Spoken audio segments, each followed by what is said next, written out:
Hi, everyone, and welcome. We're so glad you're here to learn what it really takes to move the needle on post-secondary enrollment. Today, you'll hear directly from the leaders doing this work, what's working, what they've learned, and what advice they have for others looking to create change.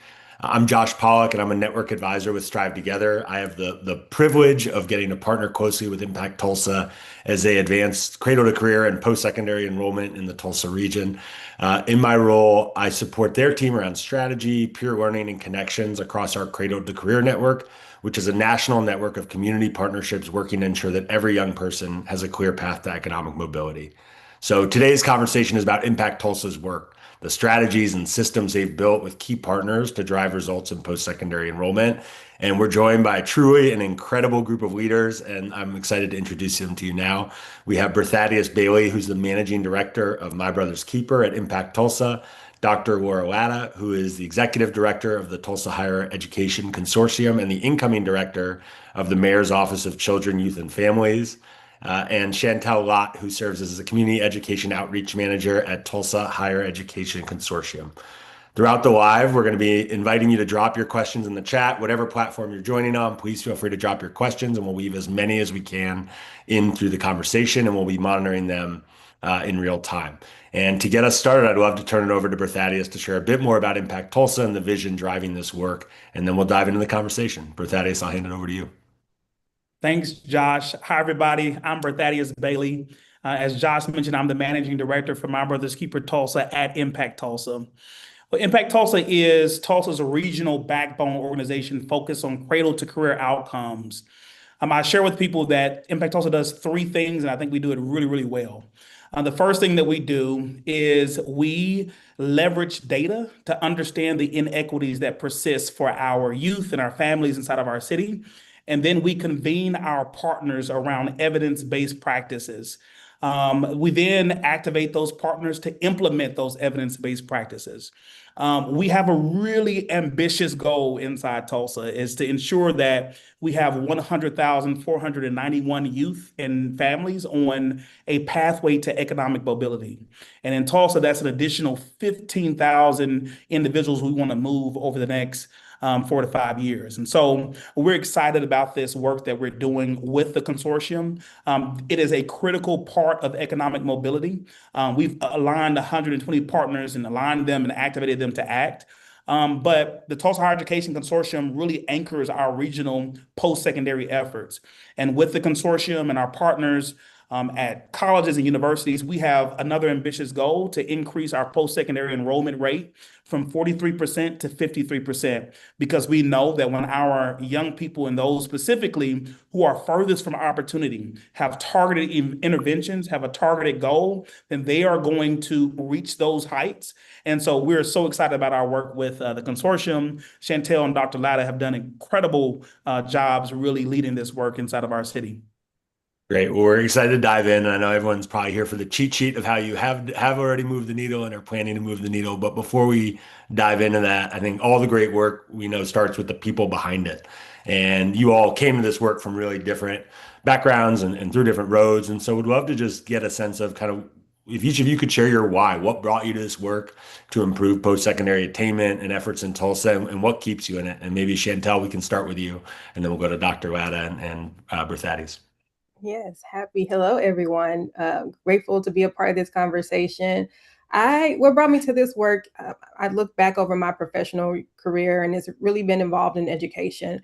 At the center of it, I love people and I love helping people. I was an early childhood educator working with young kids and their families, social worker, even upward bound counselor. So over that, it just really instilled in me the importance of higher education, including my own personal journey of getting as far as a master's so far. I plan to go further, but I know it opens up opportunities, and that's really what I want to be able to share with the community, youth and families, is the possibilities and opportunities with higher education. Thanks, Chantel. Dr. Latta.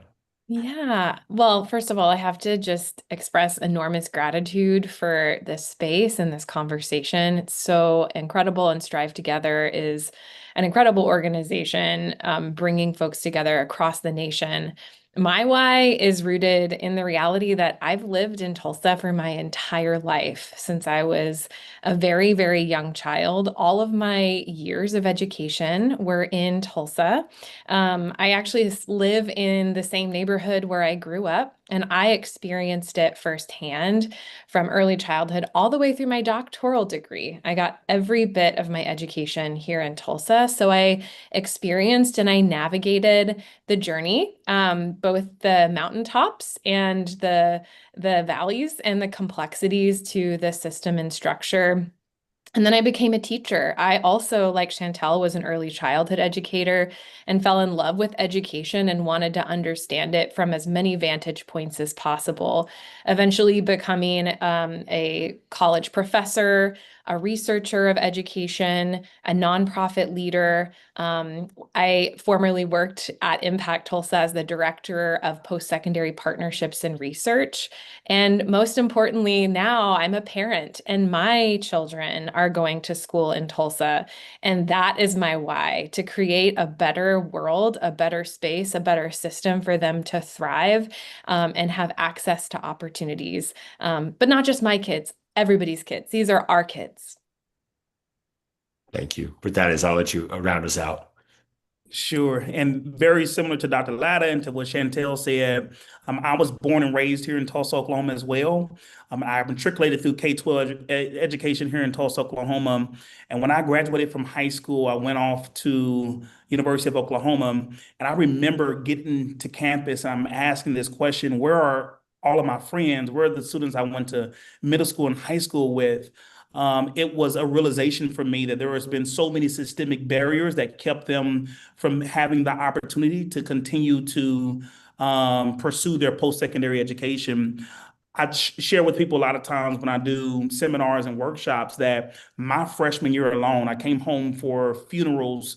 I came home to support and advocate for many of my former classmates who had been involved in the legal system or who had been caught up in some gang activity or something happening across our city.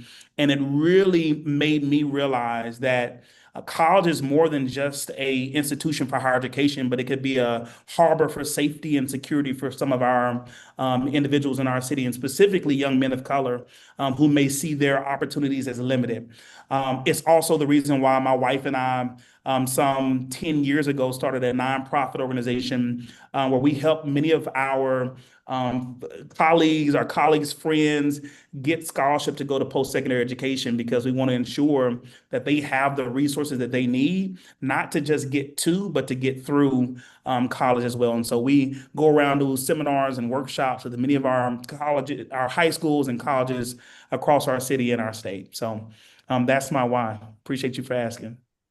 Thanks for that. Thanks to everyone. I appreciate getting to hear each of your kind of cradle to career journeys, so to speak. And it's easy to get lost in the jargon and the frameworks and the data, but it's personal work. And so just really appreciate y'all's vulnerability and sharing each of your journeys to the work. And I know we're going to get to some of those strategies that y'all are advancing and the collaboration between your two orgs, but would love just to kind of ground everyone in Tulsa for a minute. And if you all could just give us a sense for folks that don't know Tulsa, can you share a little bit more about the context of the community, the higher education system, and then why is there a need for this core focus around post-secondary enrollment? And Chantel, maybe you can or Dr. Latta, you can kickstart us, and then yeah. Yeah. Well, Chantel, you and I can tag team on this one because we spend a lot of time thinking about post-secondary. But the Tulsa Higher Education Consortium is an organization, it's a nonprofit that was formed by 9 colleges and universities in Northeast Oklahoma that said, in order to better support students on their journeys to degree completion and success, we have to work together, recognizing that if we're all working together, everybody benefits. We can, instead of the like pie analogy, instead of fighting over the slice of pie or the slice of enrollment, if we can work together and make it easier for students to see a pathway to post-secondary, the pie gets bigger for everyone. And that's what we have seen since we launched the Tulsa Higher Ed Consortium. The consortium actually launched really out of my time working at Impact Tulsa, there was something happening called the Tulsa Transfer Project. And that was the reality that we have the largest community college in the state of Oklahoma with over 20,000 students. And so transfer from an associate's program to a bachelor's program is really important if we want to have bachelor's degreed professionals and students that obtain their bachelor's. Transfer also can be a complicated and kind of clunky process because you have to end at one institution and then transfer to another. And so without building a seamless connection, students can stop out before they get their associates and they have dreams of obtaining a bachelor's, but they don't see what the next steps to the path are. So the 9 institutions came together to build seamless bachelor's degree pathways that start at the community college and end at any of the receiving bachelor's degree institutions. Impact Tulsa was a key facilitator in the formation of that work and is still an affiliate member of the Tulsa Higher Ed Consortium. And what we've seen over the 5 years that we have been in existence is, one, there are more pathways for students to pursue bachelor's degrees and then also see what their opportunities are post-graduation, so into the workforce. We're seeing more students. I mean, this is a really exciting time because we're hearing from our colleges and universities that this is the highest enrollment that they've seen in a number of years. And that's exactly the kind of outcomes that we want to hear. And Chantel leads our college access navigation work so beautifully. So Chantel, I'll let you kind of share a little bit about that. Yes, and what's unique about Tulsa, I didn't realize this. I've received both of my degrees from Tulsa, but working here with the consortium, I realized the uniqueness of the availability of needing to know how to transfer from one institution to the next. And with the College Access Navigation Program, we work one-on-one with students and families to get them. We start off with Oklahoma's Promise as early as 8th grade. And that's and that's how I got my start in this work here, is because we were going to the schools, helping students fill out that application, which is the state's free scholarship for students. You graduate from a school in Oklahoma and attend a school in Oklahoma, your college tuition is paid for. And so that, for me, again, taking advantage of the resources, I always tell students, do not leave money on the table. And so I encourage them to always utilize the resources. Don't let free money or lack of money be a barrier, especially when there is free money out there. And so with our CANs, our college access navigators, we work with them one-on-one. We help them understand scholarships. We help them figure out how to search for scholarship. We help them enroll. One of our navigators, will meet you at the school that you're going to and take you to the bursar's office so you can understand that process. It's really about them understanding that where they are and where they want to go, it just takes a matter of resources, and we're here to be that resource. Thanks, Chantel. Berthadis, can you lay a little bit of ground for we're going to dive into those strategies, but kind of like where was the community in terms of enrollment? I know COVID had an impact, and just a little bit more around like what the levels were, and then we can maybe dive into the strategies and come back to what the results have been of that work. Definitely. And I think Chantel, Dr. Latta kind of mentioned this inside of their statements, but prior to this work really launching in our strategies, we were able to uncover that in Tulsa, we had been on a decade downward trend for enrollment for our students, which meant that we had less and less students who were on a pathway to true economic mobility, being able to work inside fields and explore careers that would really allow them the opportunity to pursue the dreams that they built for themselves. We also, through our data that's published on our dashboard, also really put a spotlight on the fact that many of our students who did enroll in post-secondary, specifically traditional post-secondary college institutions, did not persist beyond that first year. And so with the launch of College Access Navigation, this work made it so critical for us in the city to focus on ensuring that these individuals, these families, these students had the needed support and the resources to get to college, to make it through college. And we also, I'll just mention that, when we first started launching this strategy, we started having conversations with families, parents, and students and saying, help us to understand the conditions that allow this type of trajectory to persist. And what they uncovered for us was that there were many of our family members who were first generation students, right, across our city. Many of our family members who had not navigated this process previously. And as Dr. Latta mentioned, that it's very complicated to understand, how do I search for the college that best fits me? If I don't know the degree pathway that I want to go to, how do I choose a college? And do I stay in state? Do I go out of state? How do I know the true cost of college? How do I apply for FAFSA? And what really is Oklahoma's promise? All of these barriers, all of these knowledge gaps really is what the college access navigators are pursuing, not just pursuing, but are really supporting our families in addressing and understanding for their navigation to college. Thanks. And we're going to dive into that, the navigator strategy and some of the other complements and ways you think about persistence through the system. I'm already thinking my oldest is a first grader and I'm already like, all right, wait, I already know in like 10 years, I'm going to need a navigator. I don't know how to answer those questions right now. So I appreciate that y'all have set up those supports. I know you mentioned that you were in a decades long decline. Before we dive into specifics, can you just share kind of what have been the results of this effort and this strategy? What's been the effect in the community of all the work you've been putting into this?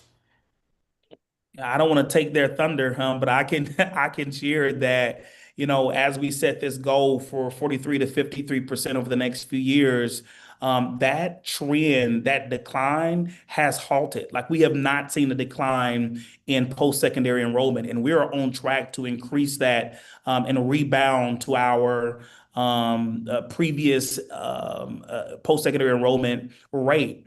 And I'll also say that since the launch of College Access Navigation, I know this is what they'll share a little bit later, but they've been able to support 5,132 students inside Tulsa, which is incredibly large. That's a large group. And when we look at these students, we're looking at students at different tiers, many who are first generation, many who are on free and reduced lunch, many who have other barriers for pursuing college education. And so there's been some tremendous results, and we're excited about how they continue to show the results. So I don't know if Dr. Latta or Chantel want to add to those results.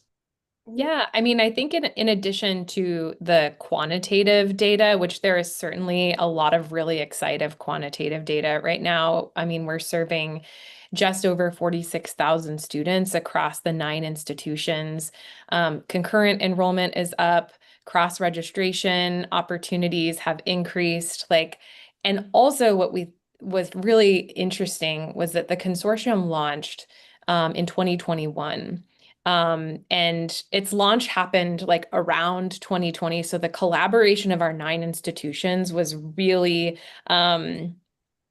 happening during that very sensitive time period of COVID.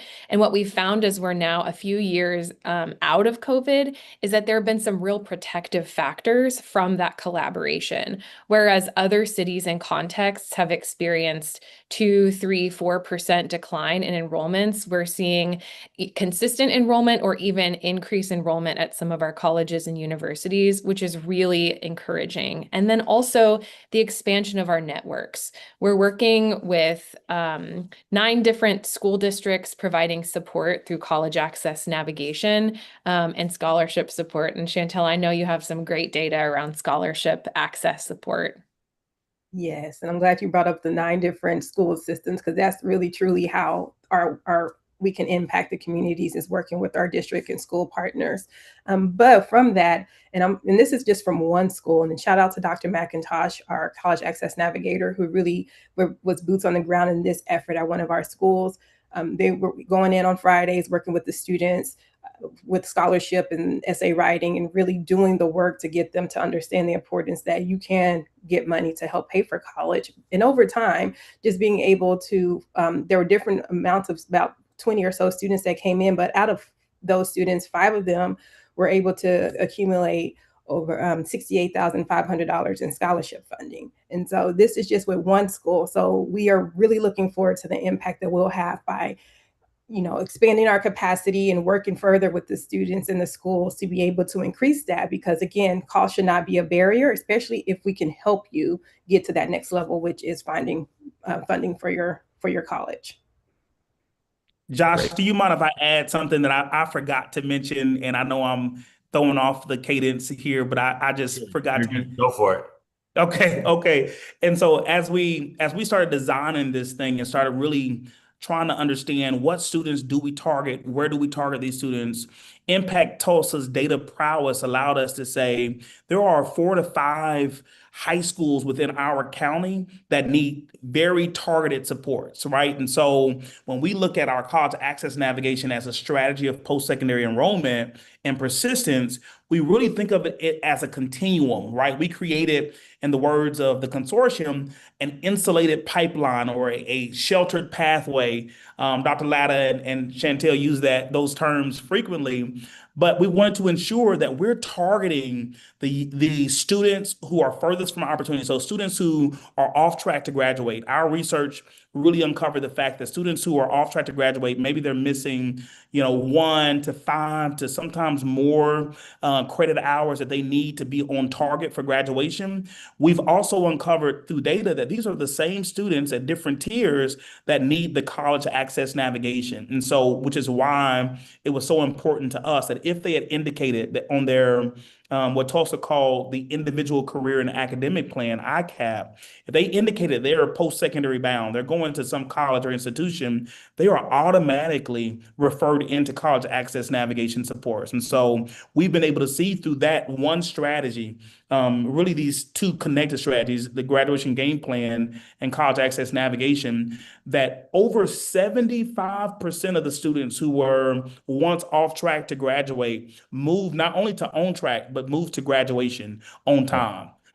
Those students were also supported and navigated to our college access navigator, so they had support to get to and through their college institutions. I forgot to mention that, and so I wanted to make sure that I named how important that. And this is really unprecedented, right? This type of collaboration has not, as a born and raised here, I have not seen this type of collaboration and results happen for post-secondary education in this way, right? And so I want to make sure we made space to, I made sure I remembered to bring that up. Yeah, And and I go ahead. I'm sorry. community members, parents, or people who we're working closely with will say, I wish I had this support, or even if they're, oh, I wish I had this when my child was going through college. So it's definitely a need, and people understand the need. And I think that's great that they see the importance of it, and they see the effort from from us and the other community members going out into the community, being able to support the students in need. Yeah, no, I so appreciate that and glad you flagged that with that is and Chantel also for like that upstream, right? It's not just about at the point where they're getting to post-secondary enrollment, but how do you identify they're even off track early enough to be able to ground them. And it speaks to also like the next place I was going to go, which is thinking about the different capabilities of both your organizations. And as you brought up kind of the data superpower that you all possess that allowed you to even identify on track, off track. And so I'm curious, you all have two different institutions. And I guess, my question is you have kind of Impact Tulsa, the cradle to career backbone. You have the consortium of these 9 institutions and 17 affiliates. There's a world where you could just keep doing your work in silos, but why work together? What's the value add of working together, and why does post-secondary enrollment and the work that's happening in Tulsa require that deep collaboration between your institutions and Dr. Latta and Chantel? Maybe I'll come to you first. Like why work with a backbone like Impact Tulsa? What is it? What are they adding to the work and the strategies, and how has that enabled the results that you've gotten? Well, first I have to just shout out, there's so many incredible things about Impact Tulsa. Being the sort of data intermediary so that we can actually identify what are some of the needs that exist, what are some of the strengths that exist. But the really powerful thing, and this is my bias, is their incredible facilitation and their ability to be a neutral convener of different groups outside of education systems, but to bring people together to have conversations around data. Why are our outcomes the way that they are? What are some of the contributing factors to those things, to those outcomes? And how can we also leading conversations around strategy and what are some strategic moves that we can make, which I think is why we're here talking about our college access navigation, because of those conversations that helped to tee up some great strategic thinking, not just from one organization, but from cross-sector, cross-system entities working together, and also, Impact Tulsa's reputation in the community as a backbone organization. It's hard to explain what a backbone organization is, but they have really set like explained very well to the community how they support our school districts, our universities, and then our civic, business, philanthropic, you name it, they convene it. It's amazing. And we can't imagine doing this work without them. Thanks. Chantel, anything you want to add to that in your work? Absolutely. I mean, just a great resource and a great partner. Partnership is really important. And that's something I stress even with the team we work with. But I mean, I think back to when I first got started with Impact Tulsa and the progress monitoring sessions with MBK. And I walked in, I'm like, wow, this is great to be in the presence of so many people who are in alignment with the work. And just being able to, that convening part is really, really what's important. But then just having access and that partnership again is a reality that I think should not be taken for granted, because they have the resources, they have the data. Something that one of the things we recently were partnered on was this communication app or tool that we could reach out to the students that we're working with to be more effective, and they pay for that. So it's one of those things that it's not just about the things that we might struggle with, but how do we also make sure that we can improve upon the work that we're doing, and what is the best way to be effective in going about those tactics. That's great. And Thaddeus, just as you think about Impact Tulsa's role, how have you thought about your role in this ecosystem and what you all bring to this work? Yeah, I think about ditto to what they both said. I also think about the fact that both of our institutions hold the systems levels perspective on the problems that we see inside of our community. So we're not really trying to address it with a new program, but we're thinking about what are the gaps between both of our focus areas, where the consortium is focused on post-secondary education and Impact Tulsa's focus on the cradle to career spectrum, but really focusing on K-12 education very specifically. There does present an opportunity for a gap and for students and their families to fall through that gap between both of these systems. And so how do we ensure from a systems perspective that we are well aware of why students and their families do not enroll, why they don't persist, why they don't transfer, access the local pathways when it's their preference to do so. I mean, I'll also say, we look at really the social conditions, even beyond cradle to career outcomes.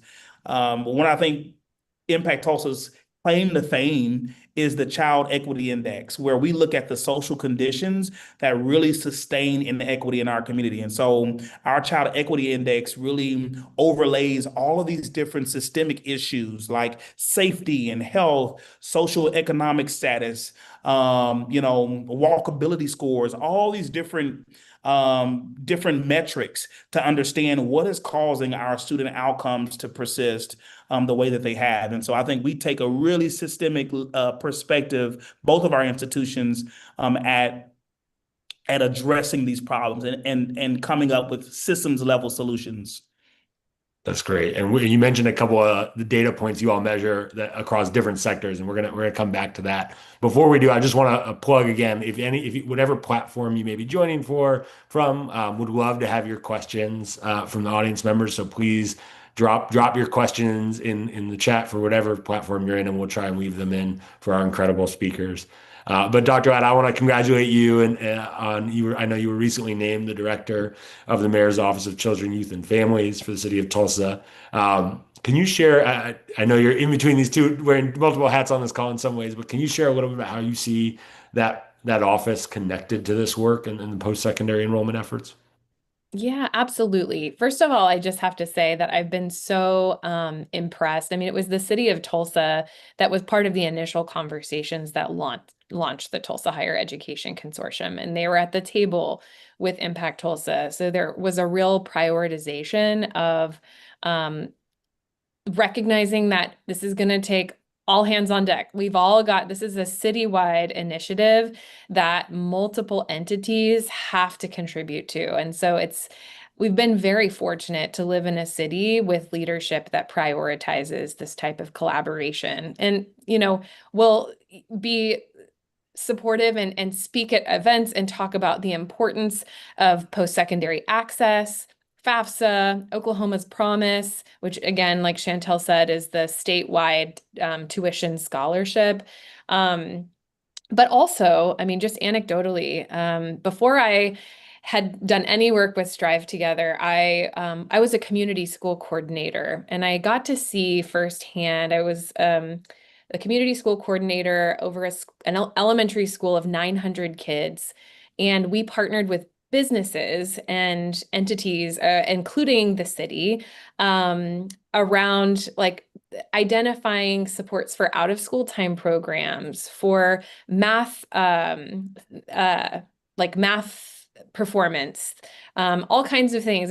I got to see how collaboration really does yield so many great supports and outcomes for students. And I see that now again with the city really committing to coming alongside nonprofits and philanthropic groups and public school districts in support of students. And I just could not be more excited or more elated to be part of that work, and very grateful for Impact Tulsa, who has been, again, a key facilitator of that work over the past months.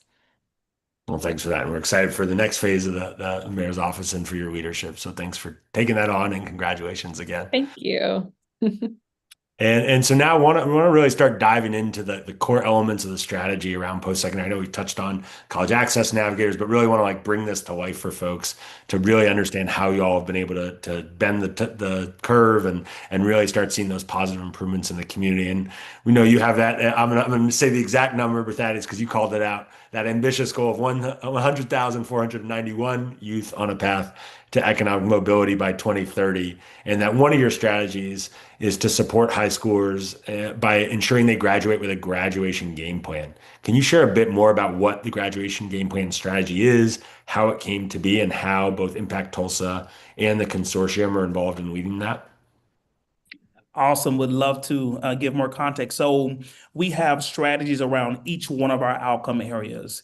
And so for our outcome area on high school graduation, we spent some really intentional time around meeting with some of our families, our school districts, our youth to understand what is allowing the data that we're seeing locally to continue, right? We saw at some school sites, not just this year, but at some school sites across our county, but even nationally, that we saw that we had young men of color who were not graduating at a significant number. At nationally, I think at some school sites, it was 6 out of 10 students, right? And so we want to ensure that we had some type of strategy that we were working towards to help our students. So when we talk to our students, our families, we talk to counselors, here are 3 things that came up. The first thing that came up for families was that families and students did not even know that they were off track to graduate, that their student was off track to graduate. And I think for a variety of reasons, that's not anyone's individual blame, but there was a lack of knowledge that the student was off track to graduate. The second was that our counselors locally across multiple districts inside of our city and our state, our counselors were really over capacity. They had no additional capacity to do more with students when they were already carrying a caseload larger than what they could handle. And so if you're requesting them to do an additional meeting with students who are off track to graduate, they didn't have the capacity to do it. And the third thing was that they had in their dashboard and their portals, they had access to data that said that students were off track to graduate. They had no idea how to really leverage that data in order to get the students on track and to leverage community partners. And so there were 3 very specific, distinct entry points for MBK and Impact Tulsa specifically to say, let's galvanize our community around this. And so what we did is we developed the Graduation Game Plan Summit. The summit really launches the strategy, but the Graduation Game Plan is a strategy that kicks off with the summit. So we bring a group of young men of color from all across our city who are off track to graduate at any one of our tiers, so tier 1 through 3, we bring them through our graduation game plan summit. At the summit, we feed them, we help them to develop a graduation game plan. So it's a plan to get them back on track to graduate. The counselors from the school district also come out to this to the summit. It's really an accelerated counseling session for them, and a motivation session. So they are able to see, okay, I'm supposed to be at 23 credit hours. I'm currently at this many credit hours. I need to take this many credit hours by the end of September of next year in order to graduate from high school. They were not processing their goal in that way. And so therefore, it allowed us to create a game plan that they could understand. So we put a lot of intentional time into the design of the game plan to make sure that not only could the families understand it, but the student themselves can see this is a course that I need to take. It's worth this many credits. And so I need to take it by this date. My plan to take it is this. One of the ways in which, and I'll share it a little bit later, but one of the ways in which that we're really looking to accelerate outcomes with graduation game plan is wrapping graduation coaches around the students as well. And so we've started that process this year. I'm excited about kicking that off this year as extended capacity for our counselors and for my staff, but just extended capacity for them to be able to do the work. And so they're motivated. So we're bringing community members. They come to this really awesome summit. It's always held at a college campus. So Tulsa Community College has been our partner in this strategy over the last 3 or so years for each cohort. They get to tour the campus. And one incredible thing they really get to do while they're there that they don't always get the opportunity to do in different spaces is they get to apply for admission into Tulsa Community College while they're on campus. So there is a specific allocated time for them to complete their application. And so while they're there, they tour, they go to the computer lab and complete that application. Then for the students who qualify, which the majority of our students do, they are offered the Tulsa Achieve Scholarship, which allows them to go to Tulsa Community College for free, tuition free. And so it's an incredible opportunity for them. And as I mentioned a little bit earlier, that these students, because of our data really elevated this, these students are also students who are supported under our college access navigation. So they're directly referred into college access navigation supports at the consortium. And so it's an incredible strategy. I wish we have some videos. I should have linked the videos too, so I could show some of the videos from our strategy set summits that we have a graduation game plan. But it's really exciting. Nice. Well, there'll be a recording available on LinkedIn after this live, so maybe we'll be able to tag some more of those videos there so folks can see it in action. And we have one question around that Oklahoma promise, which you mentioned, but would love to quickly, Chantel, if you would. We heard about a few of the partners engaged in this. Who, from your vantage point, are some of the key partners, in addition to the consortium, in addition to Impact Tulsa, who you all have had to bring to the table in order to think about, both the strategy and the execution of this work? We currently have, well, with our milestone 4, we currently have 2 of our partner institutions at the table. That is TCC and OSU Tulsa. And it is very imperative that the higher education institutions have a say. Something that I've learned is that we'll hear things on the higher education side. We'll hear things on our high schools, on the high school side, and we're hearing things from the community members. And all of that is important because it really sets the tone for how we implement the strategy when all of us are at the table and can hear different vantage points and what it looks like. A recent meeting, one of our higher institutions, mentioned, what the placement test is about and how we can help improve the students coming out of high school with the placements, with placement tests. That's important information we can share back with our high school partners as well. So being able to have our higher ed institution partners as well as our high school partners at the table is very instrumental in how we shape our strategy. That's great. I want to go to a question from one of our listeners on the live.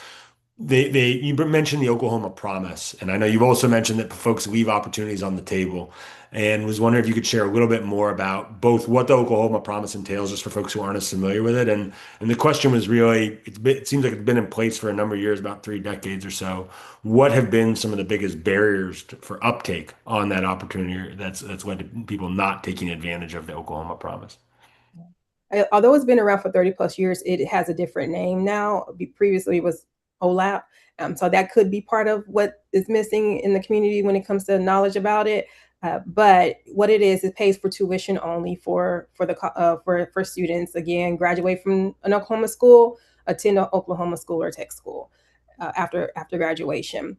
What we've noticed, at least in my observation of the years, is that it's not talked about a whole lot. It's not informed.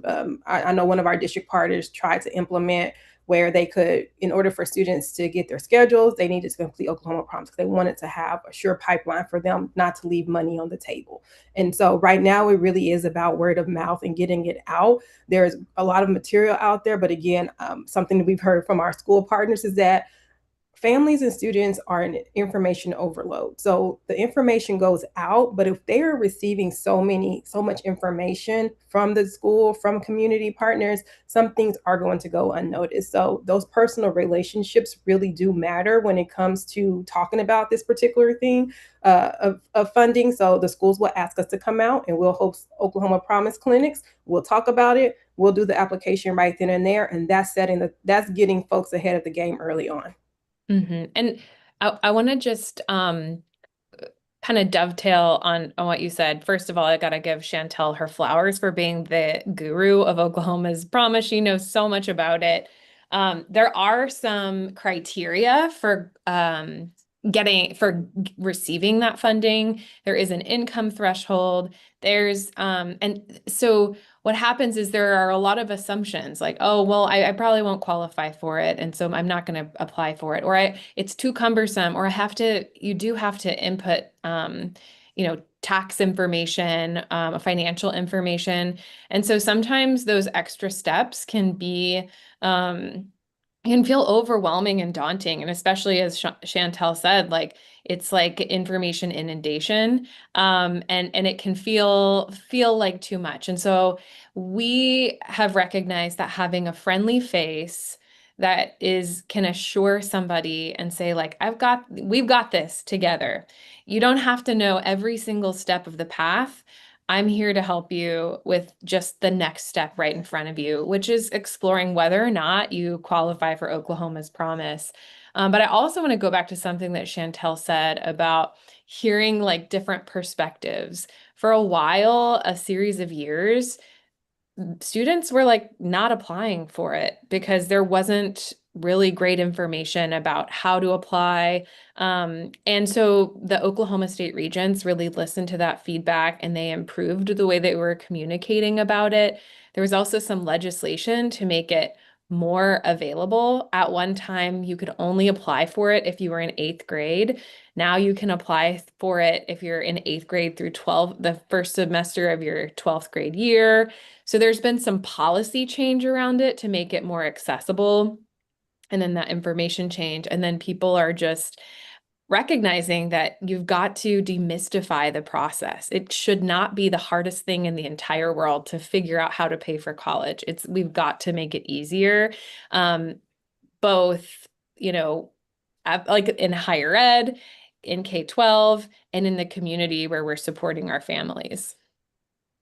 Thanks for that. And I think we were going to talk about this a little later, but you mentioned some of the specific policy shifts. So I was wondering, are there other policy shifts or resourcing shifts that you feel like are driving some of the improvements that you all have been seeing in addition to that, the promise in that scholarship policy?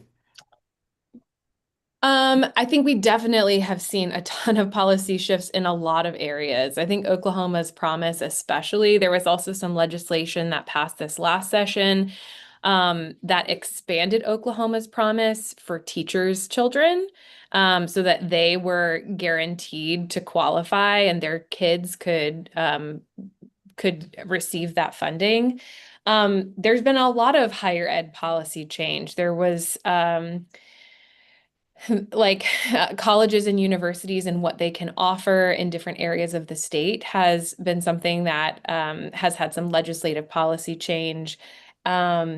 And also universal FAFSA completion, like school districts needing to increase FAFSA completion across the state, with every student before graduating needing to complete their FAFSA.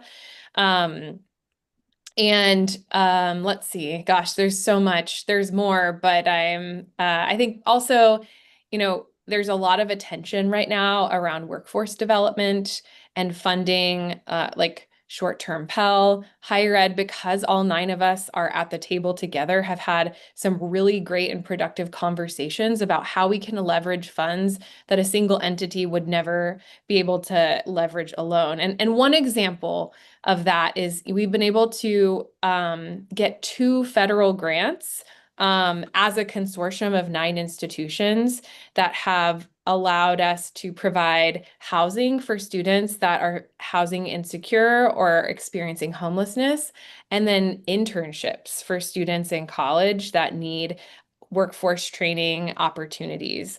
Again, it's like the power of everyone coming to the table and saying, like, what can we do together that a single entity can't do alone? And we've seen resource acquisition like just expand in so many cool ways. And I'd like to add, with the FAFSA being universal for graduation, as well as ICAP, the individualized career academic plan for graduation requirements. Although those are policy, those are also resources that when I look at our work, we can utilize. We can talk about college and why, because most students are not familiar with FAFSA. So we can have that conversation with them and, open up that dialogue to this is how you pay for college. And when it comes to ICAP, we can even look to see where they're at with that or what their career journey or post-secondary journey looks like, and have those conversations so that they can understand this is what I'm interested in, and this is how a post-secondary education can get me to that next level. So utilizing the policies that are in place as resources is how I see us being able to continue to support the work that we're doing. Chantal, I so appreciate that. We talk about like the policy development and advocacy as one part of it, getting the policy passed, but how do you actually think about leveraging or supporting the implementation of that policy as well? And so appreciate that you've named that as like a critical step in the policy cycle. And you also mentioned a number of the connections to like completion and employers as part of that. And so, and whether intentionally or not, you've led me to my next question, which is really, and part of why we at Strive Together think about the cradle to career continuum is each step is great, but it's really about the full destination where we're trying to support students to get to economic mobility.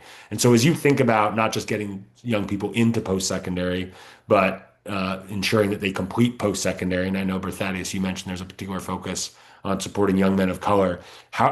Is this strategy and these efforts linked to efforts for post-secondary completion and even connecting young people to meaningful, thriving wage employment?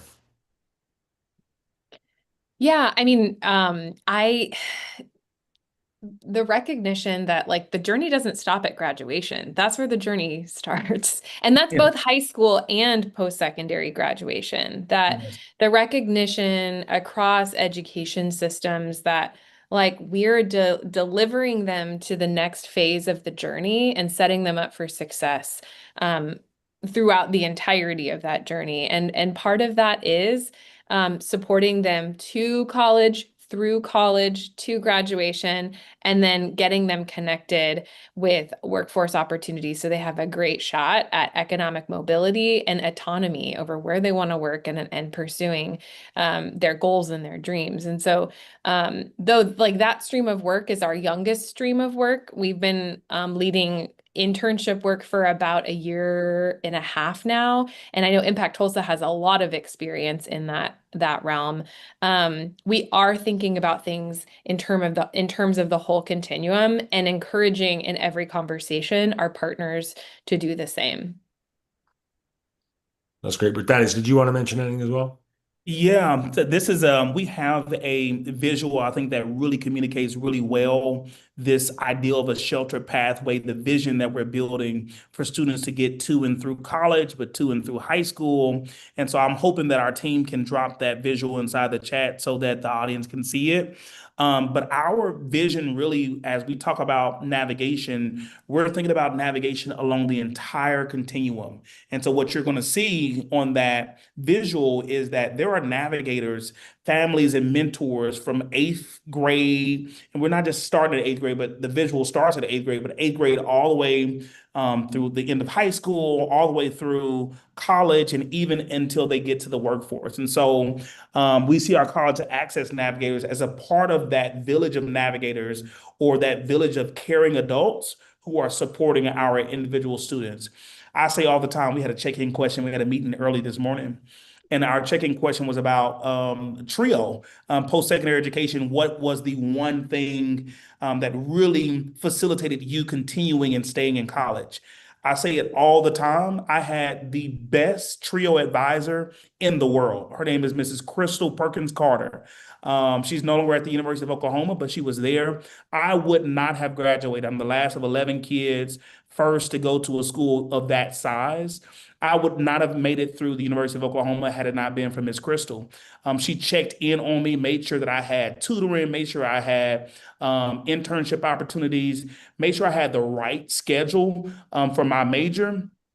She built a community of friends, like she cultivated a community of friends so that we could lean on each other when we needed things. We had free printing, free computer, like we could do anything in TRIO in Wagner Hall at OU. And so when we think about this continuum of support for these students, we're thinking about how do we make sure we have a warm handoff between college access navigators to TRIO advisors, from TRIO advisors to workforce advisors who are typically at our college institutions, and our mentor, like really creating this village of caring adults that are supporting and handing off our students in between systems, so we're not losing students in the handoff.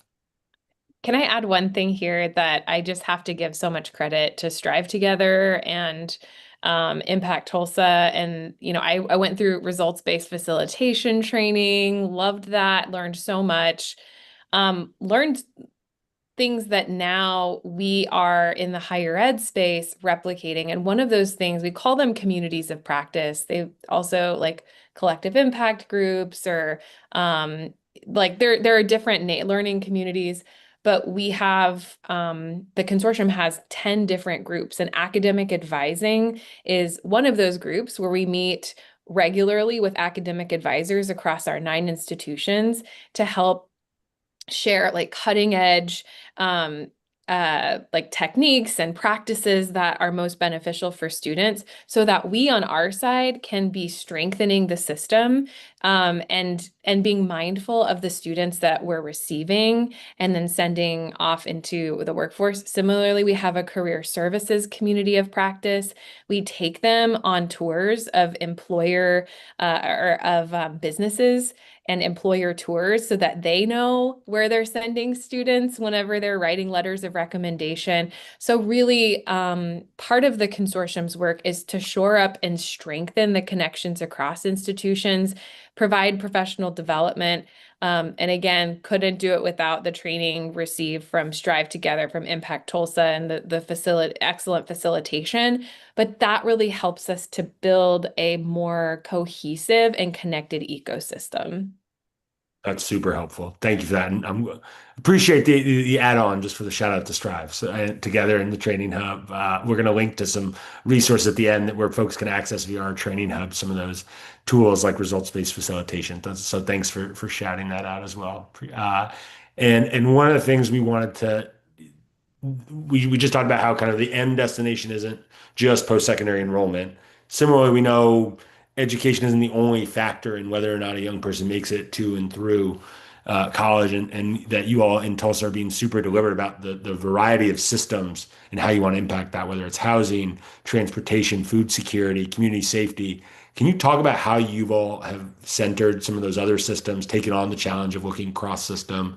But that is, then we'll come to you. And Dr. Ladd, I know you're also thinking about this in your new role with the city.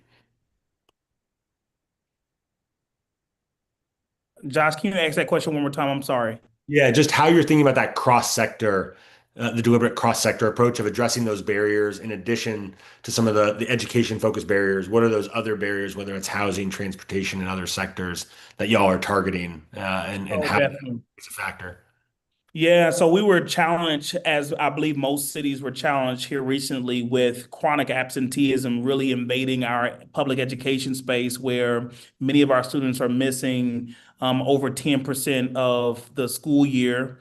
And one of the things that we were challenged to do was to really research what are the key drivers of chronic absenteeism, or the key drivers of attendance and consistent attendance, and uncovered like four primary areas of focus. And so we used our data to look at what does our data say around health and its correlation to chronic absenteeism, housing instability. And so we, within that work, have also started an eviction alert system where we are able to support our school district with understanding what schools are seeing high alerts for evictions. Some of that work is really nationally recognized. I really wish that people knew just how incredible Impact Tulsa was. Even locally, I think there's people starting to get it. But when I look at, it's not just the numbers. It's these are individuals who are losing the ability to live and sleep and eat and be covered at night, right? And live. And so our eviction, we have a housing hub that supports students who are also dealing with chronic absenteeism, going through inconsistency inside of their lives. And we looked at, health, and so developing strategies around health. Mental health also came up as a key driver of chronic absenteeism.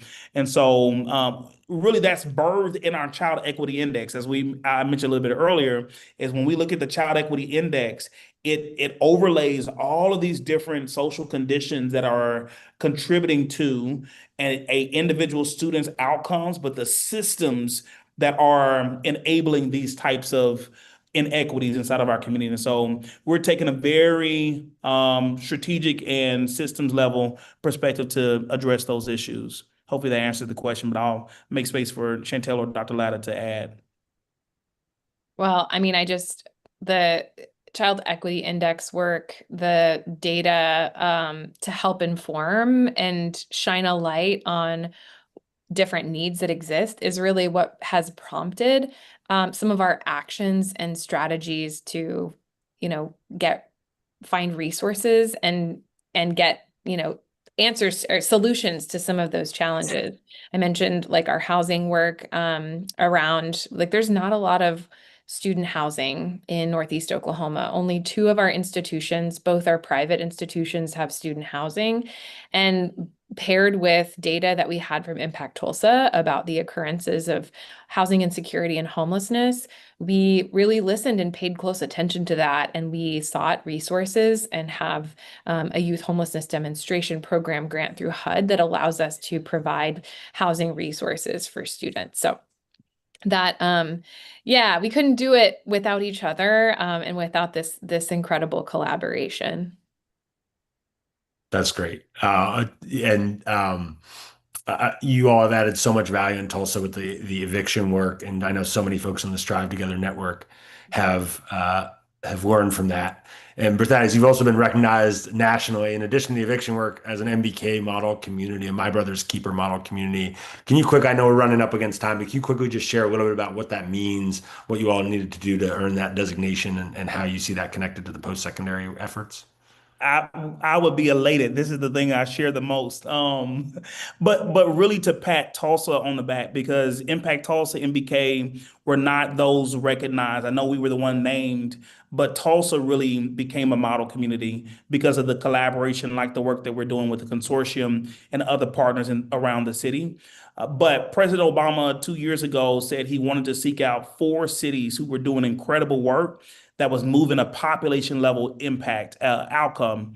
And he looked across the nation and really out of 250 MBK communities, My Brother's Keeper communities, really set his eyes on four cities. That was Yonkers, New York. There was Newark, New Jersey. There was Omaha, Nebraska, and Tulsa, Oklahoma. And so we were awarded a model community that came with the designation, $1 million investment inside our city, to support this work that we're doing to get our partners to establish goals evidence-based solutions, and then technical assistance from some of the leading experts in equity work, leading experts in strategy development. And so it has been incredible, this path. And so some of these goals that you're hearing us talk about are rooted in our designation as a model community for the city. And so it means a lot. It meant a lot, one, for Impact Tulsa, really to be recognized on a national stage. Our former executive director, Ashley Phillipson, got to sit down with President Obama, which I'm still jealous about, but still, she got to sit down with President Obama and really share the work that's happening inside Tulsa across all of our institutions, and elevate not just Impact Tulsa and My Brother's Keeper, but elevate Tulsa and the institutions that make the outcomes possible, the community members, the community organizations. And so it has been an incredible journey. And so we're excited about us achieving the goals that we've set in Tulsa. That's great, Bethesda. What do you mean you're jealous? You get to sit with me on this link? No, yeah, no, it's great to hear about that work. Not the same, Josh, not the same. So I want to. I know we're up against time, but I want to make sure, Berthadis, I'm just going to stay with you for 1 sec. Can you just share? We've talked about the strategies.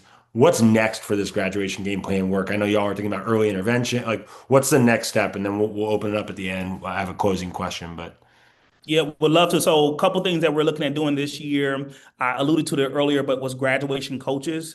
So we have not a consortium, I don't want to use that word, but we have a collective of mentorship organizations inside Tulsa that are working to support youth, and we're activating them to mentor to a specific outcome.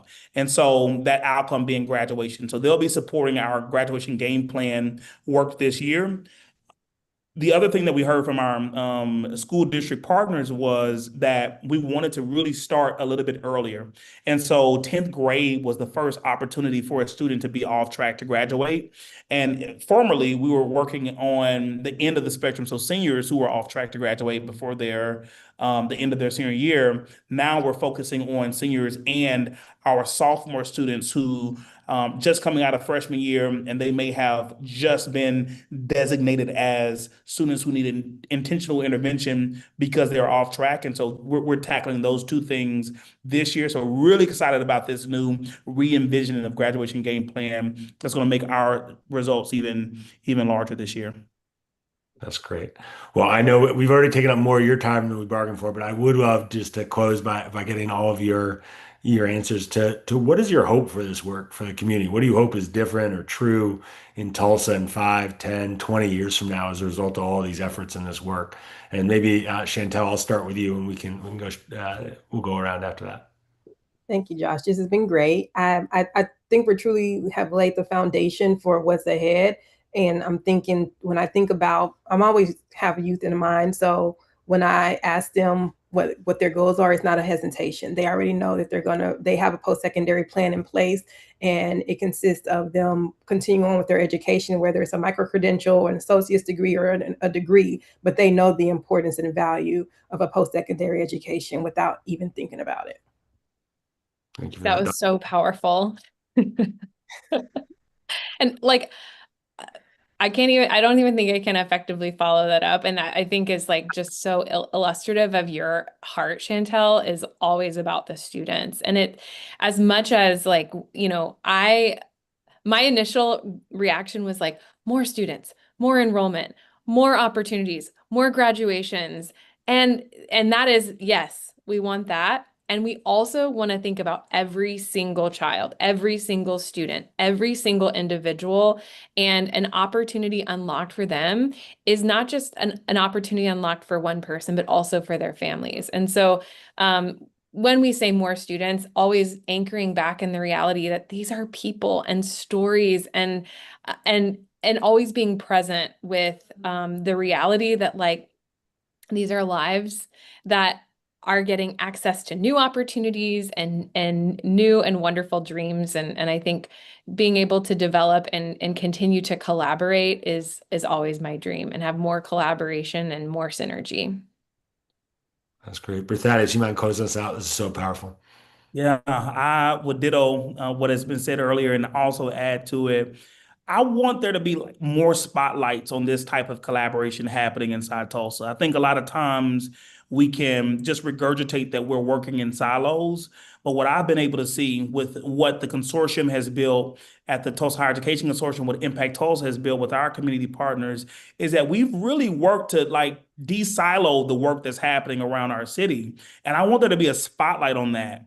But I want that spotlight also to come with investment, because this type of work needs seeded investment from philanthropy, from our municipal organizations and municipalities, whether it be the city, and from not just the city, but our state. Others need to work it, and even for-profit organizations and corporations should really understand how the work and the collaboration happening here is really preparing the next generation of those working within their different institutions and companies. And so I want there to be a spotlight. I cannot say enough how incredibly proud I am of the work that's happening inside Tulsa at the partner organizations that we work with, the individuals working within those organizations. But I want that recognition, and I pray and hope that that recognition would come with the investment in the work that we're doing to continue to scale it, to see every student have a college access navigator, a graduation coach, and an opportunity for economic mobility. Thank you. Thanks, Thaddeus, for helping remind us that this work doesn't happen without the resourcing as well. And thanks to everyone, Dr. Latta, Chantel, and Berthadius, for offering your incredible insights. And I want to thank everyone for joining us here today. And especially a thank you to our speakers for sharing more about their work and the impact of the Tulsa Higher Education Consortium and Impact Tulsa. And if you're looking to learn more about Impact Tulsa and their work, you can turn. We're going to be dropping a number of resources in the chat. I know that they've highlighted a number of those resources today, and I think in the coming days or weeks, Strive Together is also going to be putting up a blog to share more about their work and impact. And if you or the team are looking to make an impact in post-secondary enrollment, we're also going to drop a link to the Strive Together Post-Secondary Enrollment Playbook, which you can get started on to look at some of the critical factors and strategies to boost post-secondary enrollment. And you can stay connected with Strive Together and the Cradle-to-Career Network by taking courses through the Training Hub, which we'll also link in the chat. And the hub provides easy to access, high quality training around results-based facilitation, which Dr. Latta mentioned, and it's grounded in proven approaches and tested by a number of leaders and place-based partnerships around the country to help address systems change across multiple outcomes and sectors. And we'll drop the registration link in the chat. But thanks again, Dr. Latta, Berthadius, Chantel, for making the time today and for sharing so much about the incredible work. It makes me so hopeful for Tulsa, for the nation's going to learn from you all. And thank you. And with that, we'll close out and have a great rest of the day.